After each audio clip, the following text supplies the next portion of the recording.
Pressure cooker's heating up, boys. Meatballs are in the crock pot. Meatballs are in the crock pot. Come on.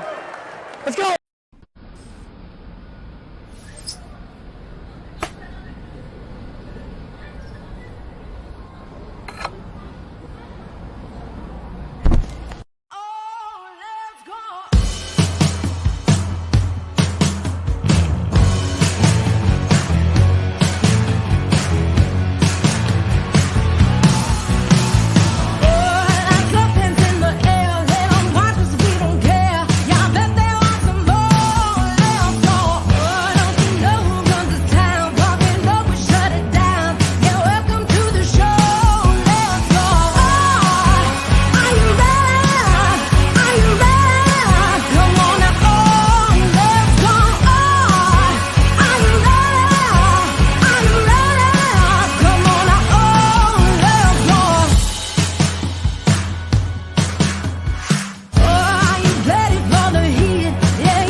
What is up, everybody? Welcome. But I mean, we don't have that many games, and I'm like, what the hell? Already? Derailed. Never a dull minute with Mac. All right, welcome, everybody, to a Wednesday edition of the Ysn Power Hour. DJ Oakley here, Mac Solo on a phone call over there. Then you got EB, you got Quinn down in the G. Burbick Farm Studios, and Ty Bartell rounding us out. I saw Munson pop on for literally 3 seconds. He had a baseball hat on in the backstage, and then he popped off. So I don't know if he was just making sure. Oh, what? That's who he was on the phone with. Is everything okay? Yeah. Life is good. Okay. Just making sure. So I wanted to make sure that Paul Munson was okay because he popped on, popped off real fast. So, guys, it is National Anthem Day. It's, you know how patriotic we are around here at YSN. So the question on National Anthem Day, I was thinking about making us each sing the National Anthem, like all together. So maybe we could play it at all our sporting events. Then I thought that was a really bad idea because the next question popped into my head. How many of us actually can recite the National Anthem word for word without looking at a sheet of paper? So I'm going to go first and say that I've got no shot. Like, I get to a point where I go, and then, you know, for the Lord, and then it's over. So my question to you guys is, can you recite the National Anthem if we asked you to, straight up, top to bottom, no mistakes? Billy, go. I don't think I could do it the whole way. Okay. I really don't. We're 0 for 2. E? I feel like I should, but dude, not a chance. I could tell you all the history about the national anthem, who wrote it, what war it was during, the whole thing, but It was Elvis, right? Absolutely. Actually, it might have been Frank Sinatra. Thank you very much. All right, Quinn, can you recite the national anthem word for word? I'm kind of like Eric. I think I should be able to, but I don't think I can. Do you purposely wear red when you know you're going to be sitting in the G. Burbick Farm Studios so we can see a floating head? Total accident. I feel like you do that all the time.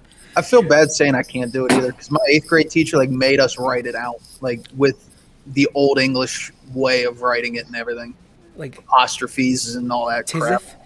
Tizith, our flag, Tizith there. Or O' ER and all that crap. Oh wow, okay, yeah. That's serious. Yeah. Did you ever have to sing it other than when you actually wanted to? Nope. What about you, Ty? Can you go top to bottom on this? I feel like I would know the lyrics, at least the part that gets played at games, but the whole song of Star Spangled Banner and there's all those lyrics that we don't hear. Wait, no. You go to games, they only play abbreviated versions of the national anthem? Well, there's always there's the Star Spangled Banner. The song itself has way more lines than what you ever hear at any kind of game. It's always I think what? You didn't know that? Yeah. Dude, it was it's a poem. It's a section that what you get for the Star Spangled Banner is only the first or 2 paragraphs.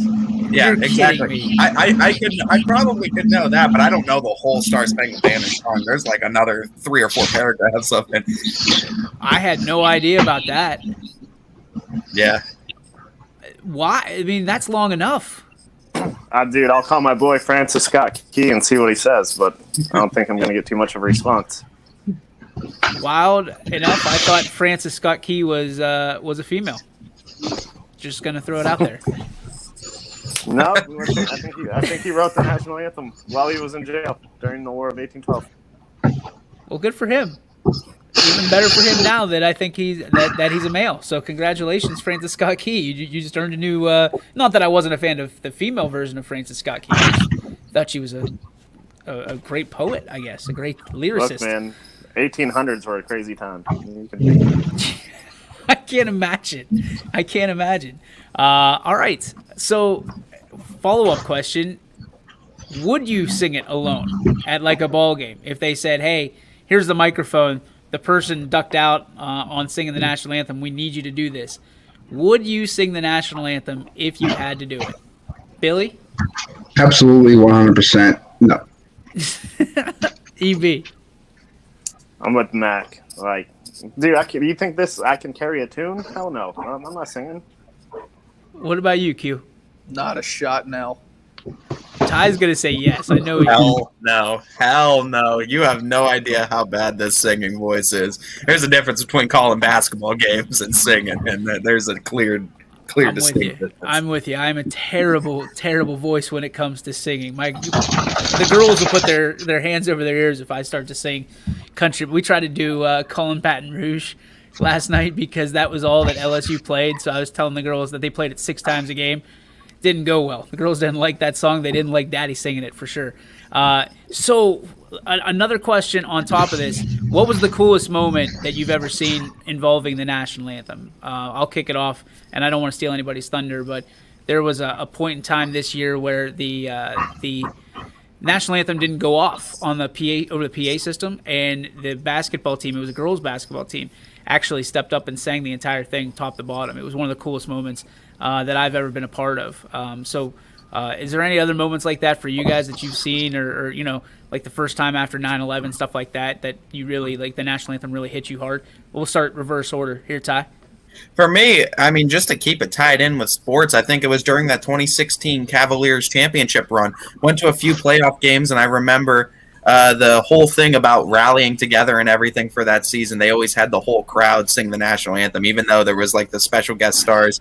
So they would kick it off, sing the first word, and then the whole crowd, 40,000 or whatever, 20,000 people, I think it is actually for the arena. We're all singing the national anthem at once, and I think that was a really cool moment. That is really cool. Quinn, how about you? Yeah, it was kind of like what you said, DJ, with yours, except it was at Lisbon. We had that happen once. Just didn't end up getting played or something like that, and I think it was some parent kind of just started singing it, and they took over. And then there's Phil Bartholomew, I believe is his name. is one of the pastors down in Lisbon. He kind of took the charge and started singing. So very cool. Pretty cool. EB?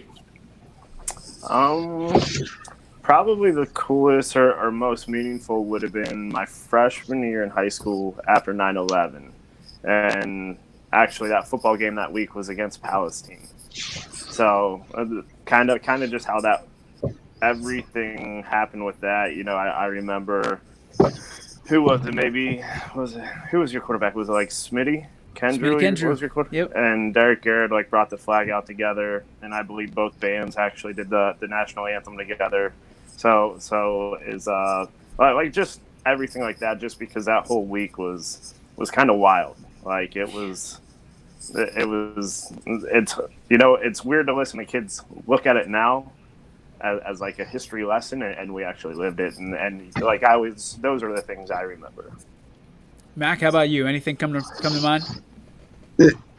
Just that huge flag they brought out at Giant Stadium. I think it was a Monday night game that they removed, or they got moved to a Monday night or something like that. But it was the Strahan singing it, and he was kind of up there with the firefighters, and they were all kind of singing the national anthem. That was a pretty unique and memorable national anthem. Very cool. Well, you know how, and if you don't, now you do. We are, our colors, red, white, and blue, based on this wonderful, wonderful country. So we try to stay patriotic when we can, and it was National Anthem Day. That's going to trump anything. I think it was like National Cold Cut Day. So good luck with that one, cold cuts. You're going to lose to America every single time.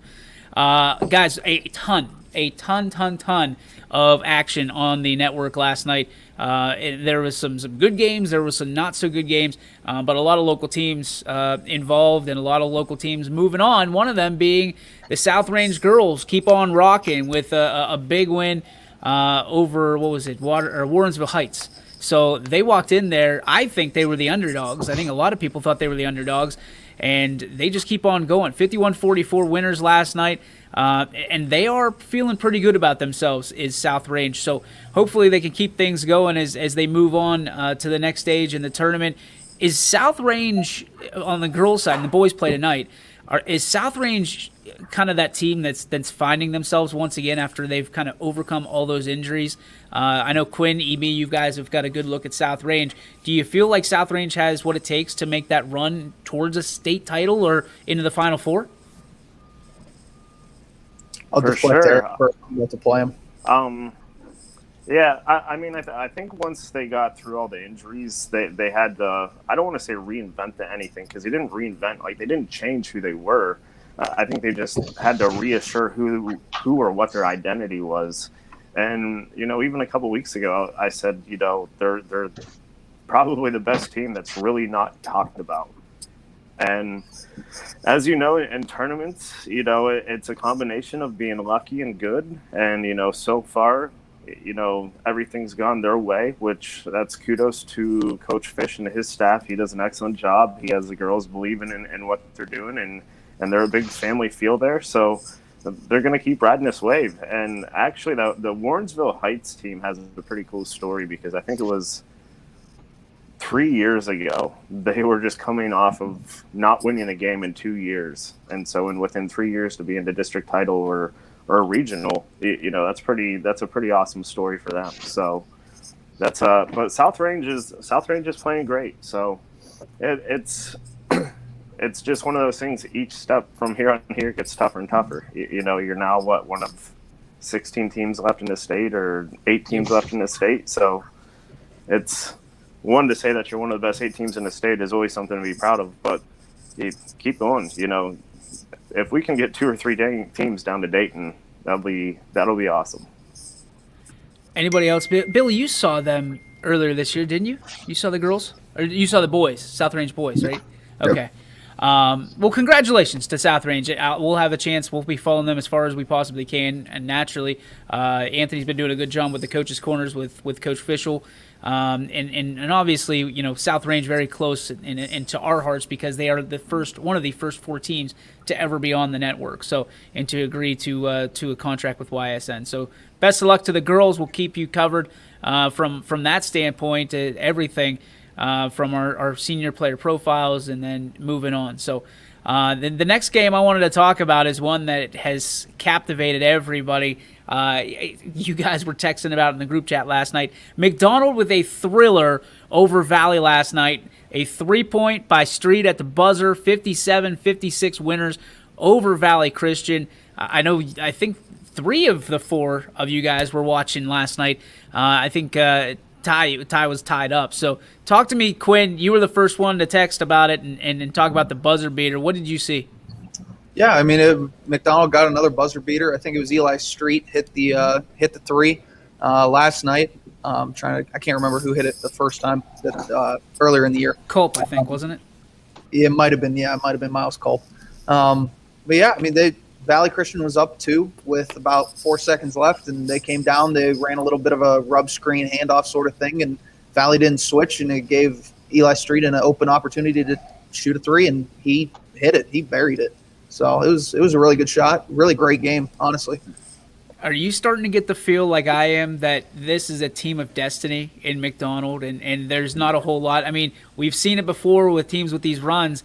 The ball bounces their way, things go their way, and then they end up state champions. We said it before kind of in jest, tongue-in-cheek, that how crazy would it be when Zach Brazil graduates, that this team makes a solid run at a state title, and if they can win a state title, how crazy would that be that they're able to do it 1 year after one of the greatest basketball players in the history of the Buckeye State? Yeah, I mean, absolutely. I don't see why they couldn't. I mean, they've got a very solid team, and Coach Francischelli brings energy that not many coaches bring. And, I mean, they're up for it in the next game. They get Warren JFK, and that's always an exciting game, and it's going to be a tough one for them. But, I mean, I don't think that it's out of the question that they can't make it.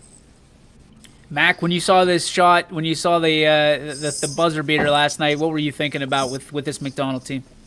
Well, it was crazy because Quinn and I were doing the Mooney-LeBray game last night, and we were basically tuned out since the tip-off for that game and watched some of the McDonald game, and it was crazy because we just kept saying McDonald's going to lose. They're about to lose this game, and we were tearing our stuff down. And I look away from the screen, and Quinn goes, "Oh my God, McDonald just won! They just won! They just buzzer beater 3-pointer, game over." And we kind of watched the replay, and we were both looking at each other like, "How is there not an emphasis on switching every screen? Like, what is going on here? Like, he's wide open with 4 seconds to go." It was amazing, and kudos to hit the shot because the play executes, you guys still knocked the shot down and. You know, he finished the play. Good job. Big shot. EB, what was your takeaway from it? Felt your pain, Youngstown Christian. That was my first initial reaction. But you know, that's what's so great about sports and basketball, especially tournament basketball. You know, unfortunately, there's always going to be teams on the losing end that it happens to, but. You know, dude, that's what makes this game great, and that's what makes March and tournament basketball, you know, so awesome. You know, watching it in highlights even today, maybe there was some miscommunication on that screen. They probably should have switched. You know, there's things you go over as a coach and players over and over and over again after it happens. You know, but it is what it is. It's over and done with. Kudos to the street kid from McDonald. That's a hell of a shot. You know. Like Max said, you can execute the play, but you still got to make the shot. So awesome for him to rise up in the moment, and kudos to McDonald. 4 players for McDonald in double figures last night. So kudos. I mean, they're spreading the ball around probably as well, if not the best out of anybody in the state right now. So and good run for Valley too. Yes. I mean, you know, they were like the first 2-week champion or something like that for their league. Like that's pretty sweet. That's the girls, man. Oh. Like now you're mixing it up, which means we get to talk about sometimes. Now. You want to talk about this one? You want to leave this one off there, fella? The smackdown from Mooney and the 1,000-point scorer. Is that it? Michael Polini had he just came into that first game and just was in Flago. He just didn't miss. He was 3 ball, coming off of screens, hitting, and backdoor alley-oops. Obviously, he wasn't dunking them, but it was a lob pass.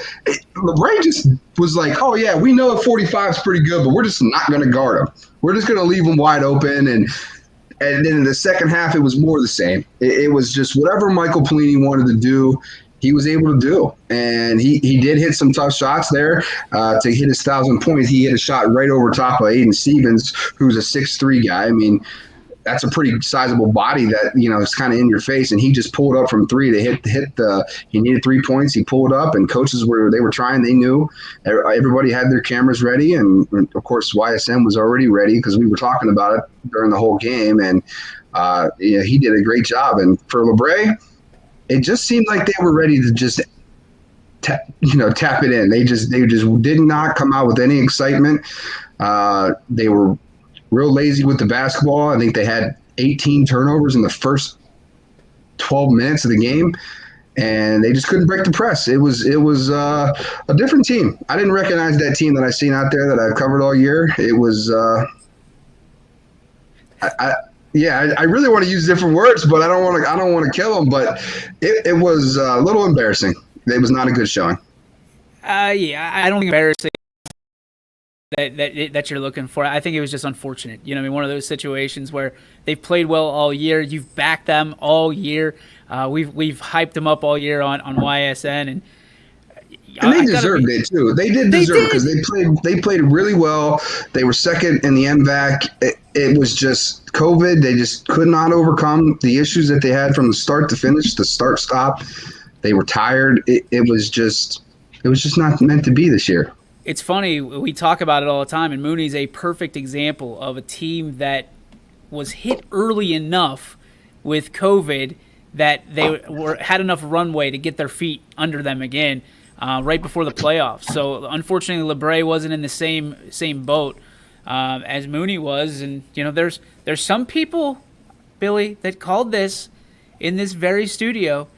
And some people that were angry that those people happened to call it in this very studio. Do you have anything you'd like to say to, anybody on Running Point? Nope. I mean, you throw enough things at the wall and something's bound to stick, so. I'm just going to say I'm undefeated against the host of Running Point when it comes to arguments. Undefeated. Undefeated, Potesta. Undefeated. He doesn't watch the show. He doesn't even show up for his show. So, why would he watch ours? So, all right, moving on, just like Mooney, we are going to go to Springfield. The Tigers mauling champion last night, 54-41, and some say that maybe it wasn't even that close. The Tigers just keeping champion around for the majority of the game. R.J. Smith, who is our player of the year, the big dog of the year for boys basketball. Congratulations to him. Congratulations to his Tigers that move on past the Golden Flashes. And again, that is going to set up. I don't think it's on yet, is it? It's the winner of Pie Valley and South Range, is it not? Okay. Yeah. So that's why the question mark is there. So just putting it out there, boys. It could be South Range versus Springfield on Friday, which would be chaos because two teams that don't necessarily like each other. There's a natural rivalry there. Didn't play in football, and now the opportunity is there to play in basketball. This could be big. This could be a really big matchup, but the Raiders have to get by Pie Valley tonight, which we will not have on YSN. Pie Valley does their own stream, so you'll have to look it up. We'll try to draw attention to you to that stream for you so you can have it. It might be Boxcast. I'm not certain. But we'll try to, wherever it is, if it's charge or no charge, we'll try to get it for you. So stay on the lookout for that. The Eagles of Warren JFK fly over Jackson Milton pretty handily, 60-44, and move on to that matchup against McDonald that a lot of people are looking at thinking this could be one of the games of the year when these two teams meet up. Ty, you're shaking your head down there. You like this matchup with JFK and McDonald? Yeah, and personally not being able to see JFK, it's unfortunate, but what Cam Hollabaugh has done this year for JFK has been absolutely incredible. But of course, that McDonald team you name all 5 of them. Everyone can be a contributing factor from Culp to Cartigo to Street, and then of course you got Portalese on the team that just makes buckets from literally anywhere on the court. I like this matchup. I like the players. I like the names that are in it. I think it's going to be a good one for sure. All right. So when you think about this one, you said, Ty, you wanted to talk about Waterloo. They moved right past Newton Falls last night. Talk to me about what you've seen with Waterloo. What do you expect them to do throughout the rest of the tournament? Well, we had these people asking too about Waterloo, thinking we were snubbing them and everything throughout the year.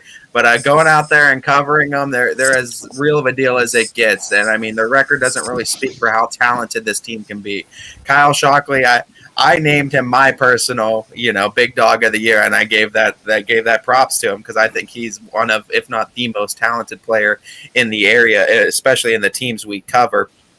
But it's when he gets that help, when guys like Sandell and guys like Al Hassan for Waterloo can start contributing some buckets for that team, they can really put it over the top and beat anybody. Anybody else have any Waterloo expertise they'd like to share at this point? Thinking, they get over Newton Falls, that's a pretty big victory, and then now you move on and you're trying to really push towards that state title. You got a junior, right? Junior in Shockley? Senior. He's a senior. Okay, so a senior. I'm going to check on that. I feel like he's a junior. It's going to be an interesting matchup between Waterloo and Mooney, because Mooney is going to press you the entire time. And it seems that their chaos is just destroying teams. Well, every team they play, they're just getting so many turnovers and easy buckets in transition. If Waterloo can limit that, I think that they'll have a pretty good chance there. And what we're seeing, too, I mean, we know what Pellini's going to do for Mooney. We know what Shockley's going to do for Waterloo. It's all those other pieces, too, and there's some talented pieces around both of those teams. But that's where the excitement's going to be, who's going to win the battle out there. Yeah, and to not let Pellini get into a rhythm, because if he gets into a rhythm and he starts feeling confident, he's just going to shoot over top of you, and there's nothing you're going to do about it.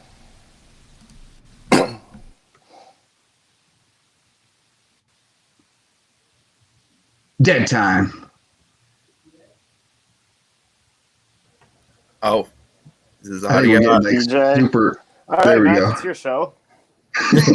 But I mean, to comment too, and that's what we've been seeing with Waterloo too. They run out of those half court sets. They try to get the quick hits with the team, but when that doesn't work, we've seen Kyle Shockley being able to take over ball games before, and he's come out and scored 16-0 runs by himself in some cases, and he can really just pile it in the box score. So it's going to be definitely a very interesting. He's a huge problem for Newton Falls, because Newton Falls likes to sit in that 2-3 zone, and if you could shoot, that's a problem. And that's the teams that have been given issues to Newton Falls, and then playing catch up, and which I think Waterloo got out to an 8-point lead at least some point. I think Quinn was telling me at halftime it was an 8-point lead. So when you can get out in front of Newton Falls, they got to get out of their 2-3 soft zone and then start playing man-to-man defense, and they don't really want to do that. Can you guys hear me now?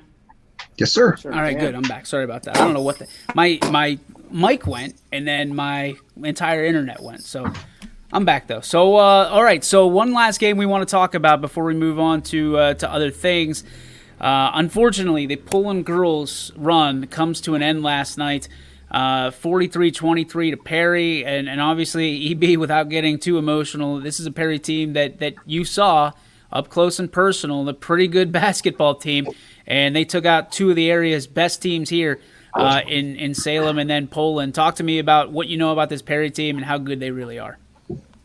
Well, I mean, kudos to Poland. It's like I said, it's a combination of being good and lucky when it comes to the tournament. And Poland had two games where I don't want to say they're good and the luck was on their side. And then, Perry had a game where 35-foot half-court or volleyball line heave, put them in a position where they're at. They're a good team. I mean, Perry is a very fundamentally sound team. They play great defense. They have some great athletes who can score. Their role players know their role and they do it very well. They know who their top dogs are, and other ones fill in and play their role very well.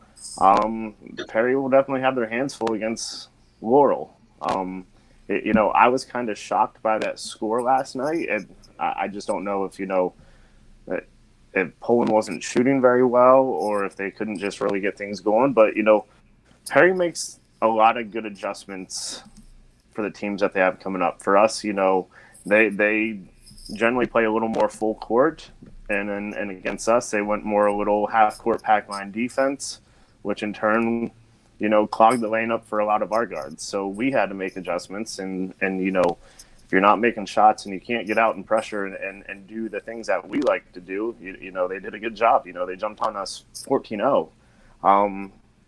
I didn't get to see necessarily the Poland Perry game, but if you hold Jackie Grisdale to 4 points, you're doing something right, because that is arguably the best player in this area. So, and that's what I was just going to say. I mean, the final chapter of the Jackie Grisdale basketball story comes to an end after all she's done over her 4 years. Just unbelievable she just has chapter after chapter after chapter of success, and hard to believe it's over. I mean, honestly, it's a young lady who we've kind of watched grow right before our eyes into a stellar scorer, a great athlete, and an even more incredible young lady.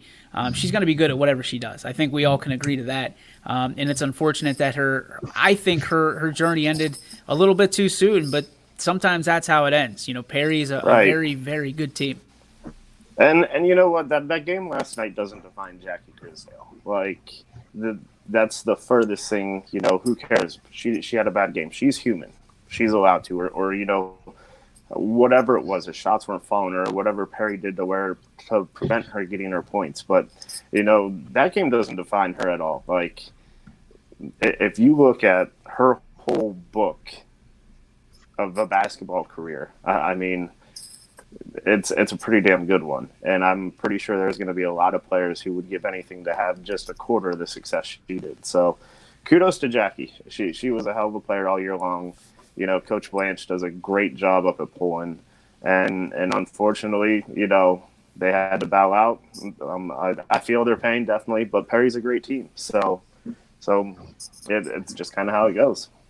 It's going to be interesting to see how this all transpires. Congratulations to our teams that are moving on.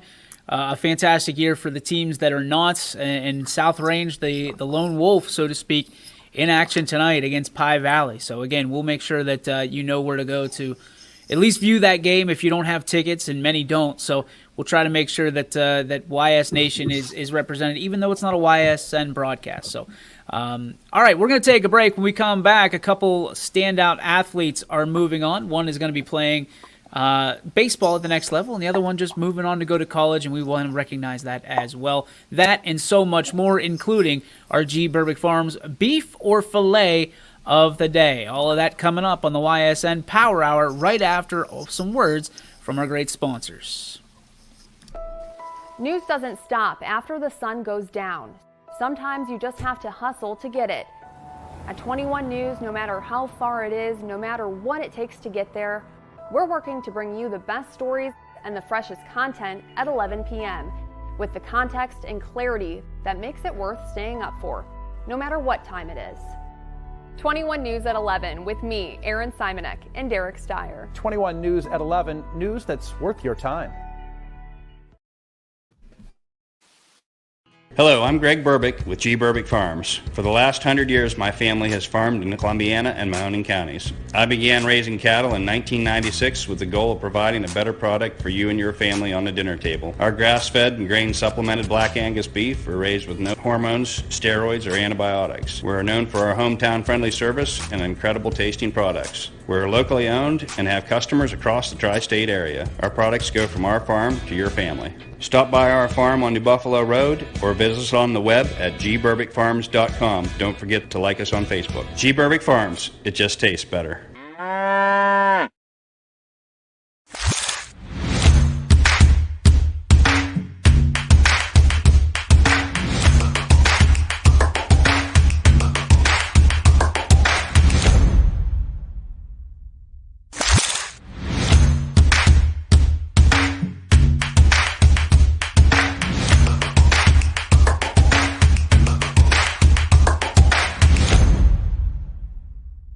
Hi, this is Tommy Clem, owner of WRS Insurance Solutions. WRS Insurance Solutions is a local independent agency that specializes in life, Medicare, long-term care, and disability products. Call us at 330-953-3722 or visit us at wrsinsurancesolutions.com to learn more. Good luck to all the student athletes in the Valley. Right now is a great time to get more for your trade-in at Tri-State Ford and drive home in a new or pre-owned vehicle. Choose from our great selection of new Ford models or pre-owned vehicles. Plus, get the Tri-State Ford Advantage, including a 10-year, 200,000-mile warranty and more. At Tri-State Ford, we'll pay you top dollar for your trade, but you don't have to purchase one of ours to sell us yours. Customer focus, community driven. Tri-State Ford East Liverpool or visit tristateford.net. And a special thank you to our sponsors. There you see iSynergy, WRS Wealth Advisors, K-Square Marketing, Myers Family Insurance, Clientele, and Greenwood Chevrolet in Austintown. Guys, we do have some breaking news. I want to verify that I can break it here. We'll wait on that for just a moment. But we do have some signings that I want to tell you about. Number one is going to be Lane Rhodes of Salem High School is moving on to play after this season, of course, moving on to play at YSU. And, of course, since we have the YSU baseball, it couldn't be any more special to us. Congratulations to Lane, one of the best pitchers here in the area, who will be moving on to Youngstown State University next year under the tutelage of Shane Davis and Dan Bertolini. Also, we move on to this young man. And anybody recognize him? No? Probably don't recognize him without the uniform on. It's United's Nate Miller. He is going to attend University of Northwestern Ohio, and he's going to be in their Diesel Tech program. So congratulations to Nate on a fantastic career at United, the big man in the middle, really coming on the scene last year and then kind of stamping everything down for the Eagles this year. He's moving on, not playing sports, but he is going to go on and have a great career in the diesel field. So congratulations to him, and a special thank you to everybody involved for getting those pictures and allowing us to break the news with that. Again, waiting for confirmation because we have some pretty good news for one of the area's top basketball players here locally. So, guys, what I definitely want to talk about, we talked about the OHSA yesterday. I don't want to spend too much time on that today, but this tournament schedule, or this tournament, the way it's been set up in basketball, do you like this? I know Billy's not really a fan of the home team. Do you like having the home team kind of ride this out until the end, or would you rather see it go back to what it was? Stupidest thing in the world. Okay, why? Right. Because it's a tournament, man. Like, the luster and the fun of it was being able to go to these neutral sites and pretty much saying, hey, it's you versus me, all our cards are on the table, let's go. And it was an experience. Like I always feel, as a former player, and the kids, like, they look forward to going and playing at these gyms, at the Struthers Fieldhouse, at the Cab, up at Austintown. Like, that's even Mineral Ridge, like to where you could sit there, and it wasn't just because you had your fans and their fans, but you got to have everyone else there too. Anyone who was a basketball fan would sit there and want to go to Struthers on a Friday night or a Saturday, whether it's boys or girls. Even if you're up at Austintown and it was, Poland, Salem, West Branch, and Ravenna Southeast, if Poland and West Branch played, Salem fans were there with Ravenna's fans just to watch, and you get to become a fan of these other teams, and you see other people start to become fans and ride with the Polands and the West Branches and the Salems, and it's fun. It creates a whole experience. I understand the whole Corona thing, the social distance, the whole whatever, but dude, like, it's. I get the point behind it, but it's not tournament basketball. Billy, you're not crazy about this idea of having the home field or home court advantage all the way out. Talk to me. A lot of the same points? Yeah, I mean, I really do. I don't think just the whole system itself is not really doesn't relate to me, just for the simple fact that you got some teams out here playing everybody and anybody they can possibly play. So they're not going to get that number one seed overall when you're, for example, like Cheney's going to play Menard. They're going to play the best teams. They're going to play Washington. Chances are they're not going to win a lot of those games when their schedule's that deep. So they're not going to get the one seed. You could go 20-0 or whatever and get the one seed, but it just doesn't, to me, it just doesn't work out the way that it was probably intended to. It maybe was a money saver, maybe it was something else, but just the feel of having a tournament, a neutral site, and being excited of being able to have an opportunity to play in front of just a neutral site. It's mono, like Eric said. That is something that I think they lost, and it was pretty neat when you got a chance to the team that you're going to play before you have an opportunity to win is playing in front of you. Because a lot of times they would do the 5-7 or 7-6-8 games or whatever, and almost like having a JV game. But it's a varsity game playing in front of you, so everybody's sticking around to watch that game, and it creates a little bit more excitement. Quinn, how about you? I mean, you're a basketball coach, so do you like the idea of if you get high seed, you're on your home court the entire way through, or I guess the opposite is if you're low seed, you're playing on the road the rest of the way? No, I don't like it either. I mean, it was always one of those things. Like for us, it was a goal to get to Struthers because I mean that just meant you were at the district semis and finals. And like Eric said, it's that whole atmosphere. Like it's something that's undescribable. Like I can't explain it. It's hard to explain, but like you're playing in a place that has so much history go through it. And like Struthers for us in Division 4, like so many great teams and so many good players have gone through that district finals at Struthers and stuff like that. It means more to play there. And I get it, being the higher seed and stuff, like playing at home, you get home court advantage and all that stuff. Like that's fine and dandy, but like I like the neutral site idea more. Ty, thoughts from you? I mean, I don't want to repeat too much of what they said because they pretty much summed it up pretty well. But yeah, I like the neutral site aspect as well because I feel like the feeling of a lower seed upset is more realistic in a neutral site. It's much harder for these lower seeds to go into that team's school due to the driving time in some cases and play in front of mostly, that other team's fans. It's much harder to do it when it's style like that. And like they said too, I mean, summed it up perfectly. It's not tournament style. All right. I mean, I sit on the fence on this one. There are things that I like about having home court advantage all the way through for all the effort that you have during the regular season. It means something. But I also love, walking into the cab and seeing, all these different teams and knowing that you're going to see 2 or 3 games that night, 2 or 3 games the next night, and just you're at one spot the entire time.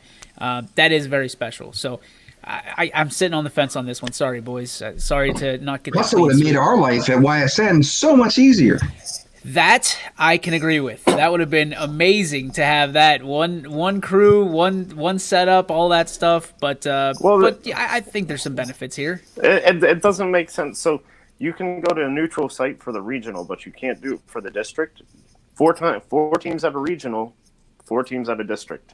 So you're telling me you can't do this? Why? Like to me, and everyone's all about this space, and you need space and more space. Well, some of these places aren't as big as as Struthers or an Austintown Fitch or a Salem, or even if you wanted to throw in like an East Liverpool, and I know they don't host anything, but you have the space there to where now you can bring in multiple teams and really section it off in quadrants, and you're okay. So the reasoning behind it didn't make sense to me other than the OHSAA knew they were going to charge what they were going to charge for streaming just so they could get their money.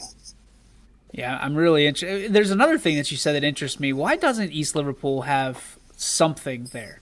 I feel like that is much too nice of a facility to not have anything, like a Don't you got to bid on something like that to be the host? Yeah. Is it a bid? Yeah, well, yeah, you have to bid for it. That's why I think that's, where they always went to or how their region is broken up, they're kind of really on the border compared to the rest of their region. Now, and I think that's why they always did their Christmas tournament, which their Christmas tournament, in the 90s and the 80s before, even talking to some of these older Liverpool people, like, that was better than the state tournament. That was like, wow. You were bringing anyone and everyone to there. Like St. V's was coming down, Cleveland Benedictine, VASJ, they were coming. Like it was a real deal. I love that field house, man. It is beautiful in there. Probably one of the top 10 in the state, if not the top. I also like the cab. I think that there's something to John A. Cabot's Gymnasium in Salem that just gravitates me to it. And since Matt Freeman has taken over and Todd Huda had the reins, they've cleaned that place up. I mean, it's beautiful inside there. I mean, it's clean paint on the inside. Hey, there's a dog. And it's just beautiful. So it doesn't surprise me at all that those two are some of the top facilities in this area. Would love to see them each host their own, because it'd be really neat to be able to be there for YSN on both if they do go back to those one site setups. All right, we do have some breaking news that I want to get out right here. Let me get to the pictures, and this is a fresh one, boys, because there he is, the golden boy / golden man himself. Drake Golden has officially made his selection to go to the next level.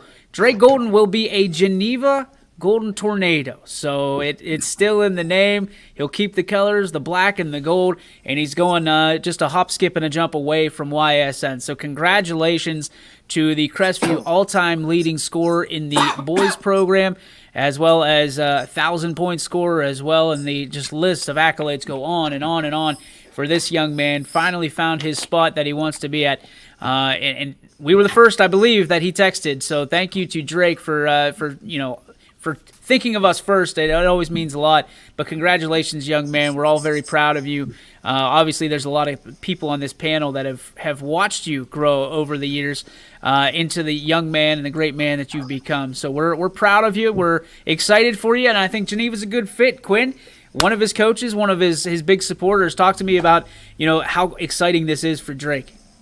Yeah, it's huge. I mean, Drake gets to go to play college basketball. That's a goal that I know he's wanted. Just being able to talk to him through AAU, he's always wanted to do that, and getting to see him do that is incredible. And I'm very, I guess, proud and happy. I don't know, a lot of positive feelings, I guess. Emotions from Quinn. What? Yeah, he reached a goal that he wanted to do, and I mean, I'm happy for him. I'm glad that he's getting to play, and I mean, Geneva's getting a great player. Going and being able to coach against him, like it's tough to basically plan for somebody like Drake. Talk about the high character of this young man. Yeah, he's one of the best. He plays the game the right way, and I mean, he carries himself the right way. I mean, he's everything that you want in a player, like the generic coaching answers of like, I want a player to be this, this, and this. That's Drake. I mean, you might as well just call it Drake Golden from now on. EB, you've had some influence with Drake, correct? Yeah, Drake's my dude. Congrats. That's awesome, because it's been a long time coming. He's gotten the 1,000 points. He's Crestview's all-time leading scorer. But like Quinn said, he busts his butt so hard to obtain these goals. Like, if you know where Drake lives, and a lot of times driving down to Lisbon for an AAU practice or meet up with Huck or Quinn or something, you drive past Drake's house and he's either in his backyard shooting or he's flipping tires. And this is in June, so this is off season. So a lot of his work comes in unseen hours. And I love his motivation that he has for his sister. He plays in part for her just because she can't be out there. And he's just a good kid overall. He's one of those ones, if I had a daughter, you want someone like Drake to date your daughter, because he's an upstanding kid. He's polite, he works hard, and he not only has respect for everyone, but he respects the game, which that's a huge thing. No, I'm a fan. I've been a fan since our inception, and Crestview being one of the first schools. Drake was a freshman when we started, and you knew this kid was going to be something special. You didn't know the road that he was going to have to go through to be special, with everything, the adversity that he faced both on the floor and off with his family, and what his sister had to go through. But I'll tell you this, he has shined in every opportunity that he's been given the chance to. And, we're so happy for Drake, and I'm so happy for the Golden family, and I'm sure Ella's just as happy to have all this happen. And for this, people don't realize how big of a monkey this is on the back of kids nowadays to have this decision, to make this decision at 18, sometimes 17 years old, that impacts the rest of your life. You should never be in a situation that you have to make this kind of a call and have this much pressure on you to have the rest of your life go. But that's the way it is, right? And kids love blowing it up. They love putting out there, I signed here. And you saw the picture of Drake with the jersey in front of Geneva. It's cool. It's all marketing for both the brand of the kid and the athlete and the school. So happy for Drake. I know he was down to 2, and I think he really chose the right one. I think this is the right way for him. I love that he's not very far away from family. If he needs to get back and do something or be somewhere, and he can still live in the legacy that he created over at Crestview as well. He can help those kids continue to build and thrive, because Crestview's program, I know you guys remember, just a few years ago, was not what it is right now. They were not threatening any team at all. So congratulations, kudos to Coach Gates, kudos to Drake and the entire crew over there, the band of brothers that are the seniors, the juniors, and the underclassmen that have turned that program around. So Drake, congratulations, buddy. We're all proud of you, and thanks for thinking of us first. That's going to lead us right into our G. Burbick Farms filet or beef. Gentlemen, you know the rules. You get one filet, one beef, or I don't care, as many as you want, because it's free picking here on the Ysn Power Hour. But the beef is something that you have you take exception to or exception with, and your filet is someone that or something that you want to promote or put on a pedestal. So with that said, Ty Bartell, you, my friend, are on the chopping block first. Yeah, mine's real simple.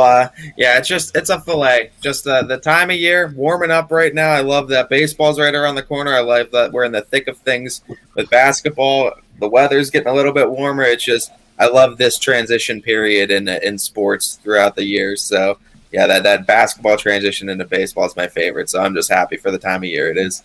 Wow, I didn't expect that. I figured you were a baseball and a football guy, as much as you love those football calls.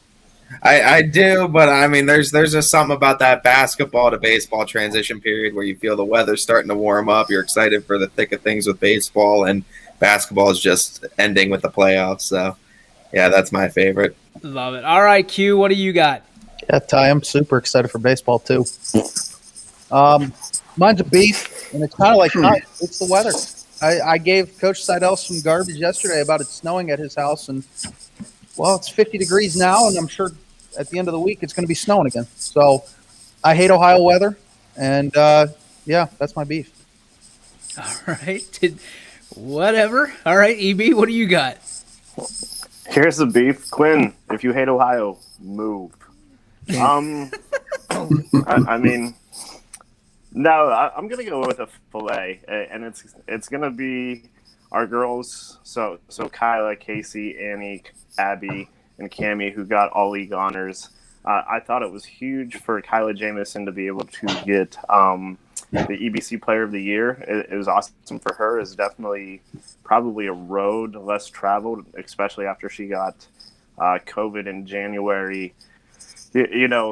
She was never really quite her old self, and it took a while for her to get going again. And it was just a testament to her and, the hard work that she put in. And what I loved about it is when she wasn't playing great, she would know it, and she would turn and flip the script to be that great teammate and really support her other teammates that were getting it done for her. And there's a couple of games to where you would see Kyla might not have been in, the last 3 or 4 minutes of the basketball game, which people would say you're probably crazy when you're taking Kyla Jamison out during crunch time. But even if she wasn't in, she was being a great teammate, and that's awesome for her to get some of these postseason accolades, because she really is a player who is all about the team, and it's never been about herself. So it's just stuff that she deserves. She's earned it. She's busted her butt 4 years for it. So kudos to her and everyone else. A question I had, I think you mentioned this at one of the post meetings. Do you guys have something called energy points that you award to the bench? So did I hear that wrong? Something along those lines, right? And so we don't have like points, but after every game we give out we give out, I don't want to say prizes, but they're sort of like you get your hustle player, and this person because they got the most rebounds, and this person because they got the steals, and you take charges. We also had one for the players that were even on the bench, like, because we always felt their energy on the bench brought us energy on the court. And if you talk to Sarah or even myself, you'll sit there and see a lot of times we're posting pictures of our bench going crazy opposed to the pictures of plays of the game.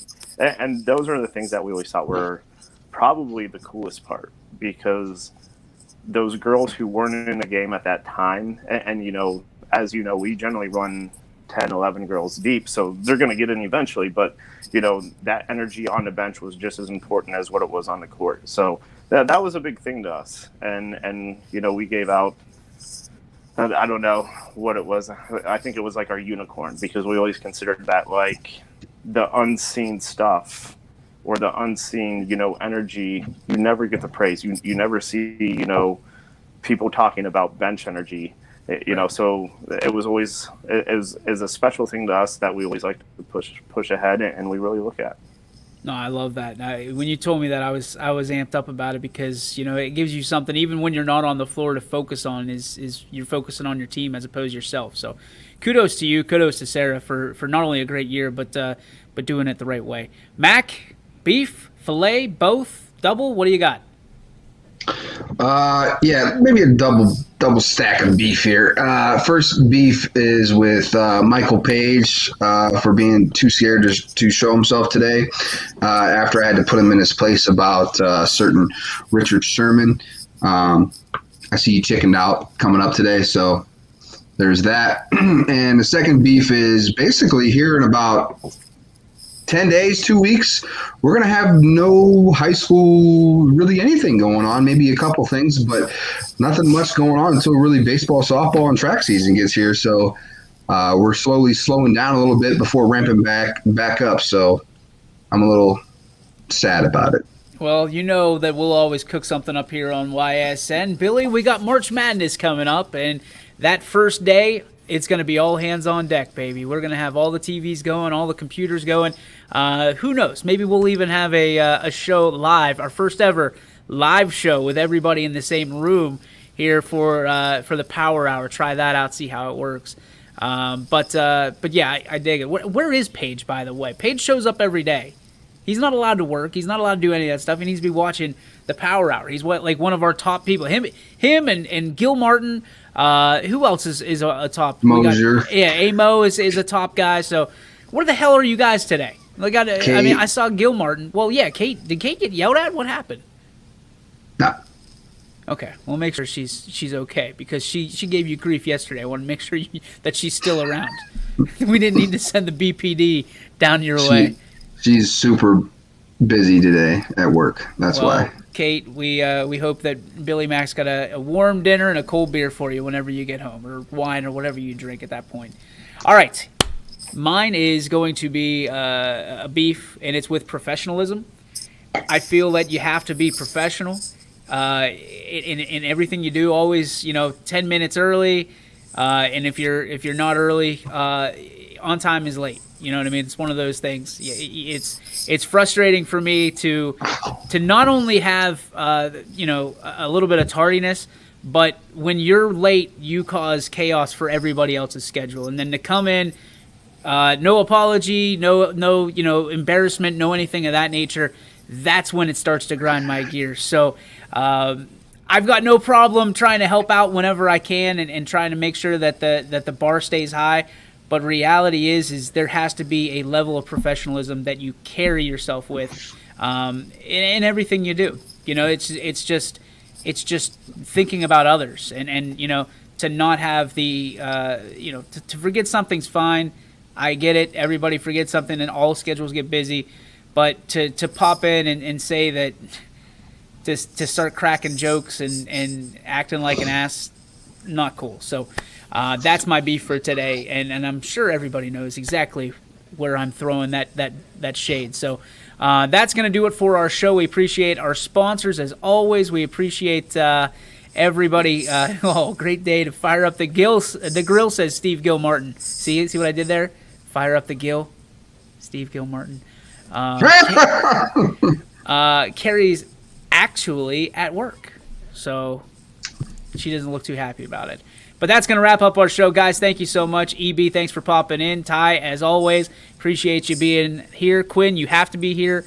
And Mac, we appreciate you taking a few minutes. Hey, just to kind of maybe a brighter future, a couple states opening up everything. Maybe that's a trend.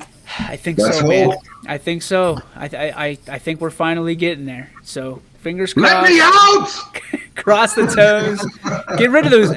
If nothing else, let us get rid of these stupid masks that do absolutely nothing. Because here's another beef for you, and you guys can decipher this one.